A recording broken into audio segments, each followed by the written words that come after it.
Nah, kita juga perlu ketahui ada klasifikasi refleks saraf. Yang pertama ada divisi eferen yang mengatur efektor. Ada dibagi menjadi dua, yaitu neuron motorik somatik.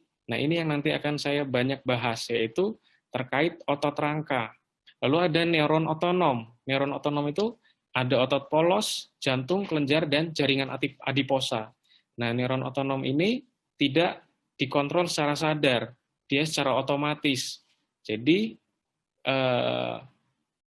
contohnya ada beberapa ini yang tadi saya sebutkan. Nah, kita akan banyak membahas terkait dengan ini, neuron motorik somatik, somatosensation pada untuk terkait gerakan-gerakan yang terintegrasi. Lalu masuk ke area integrasinya, di dalam sistem saraf pusat, tadi saya sampaikan highlight-nya ada dua, dibagi menjadi refleks spinal. Refleks spinal itu tidak perlu masukan dari otak, ini terkait refleks-refleks sederhana. Lalu ada refleks kranial yang diintegrasikan di dalam otak, ya, jadi ini lebih tinggi pusat integrasinya. Lalu, waktu refleks timbul, ada refleks bawaan dari lahir atau ditentukan secara genetik. Ya. Jadi kita sejak dari lahir, kita memiliki refleks-refleks bawaan. Ada refleks Moro, ada refleks Hacking, mungkin kita sudah mengenalnya dalam dunia pediatri. Ya, ini refleks-refleks bawaan. Kita akan pada anak yang normal, refleks-refleks bawaan itu akan sama dengan secara keseluruhan pada populasi anak normal. Ya.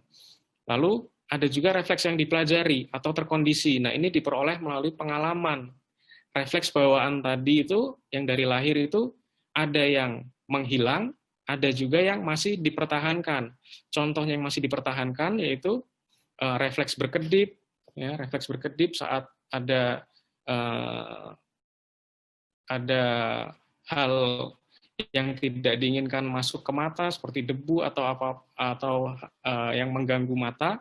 Nah, itu nanti ada refleks berkedip. Nah, itu contohnya. Tapi refleks yang menghilang, contoh lain refleks menghilang, yaitu mungkin dulu bayi kita ada refleks sucking, ngenyot ya, refleks ngenyot. Begitu didekatkan dengan puting susu ibu, kita langsung pada saat bayi itu akan refleks sucking atau bahasa Indonesia sucking itu menyedot, sedot, mengenyot ya. Nah, itu akan hilang ya, akan hilang refleks tersebut saat dewasa. Walaupun masih ada itu tapi volunter ya.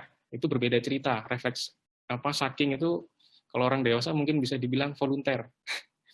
Ya, jadi ada beberapa refleks yang hilang, refleks bawaan.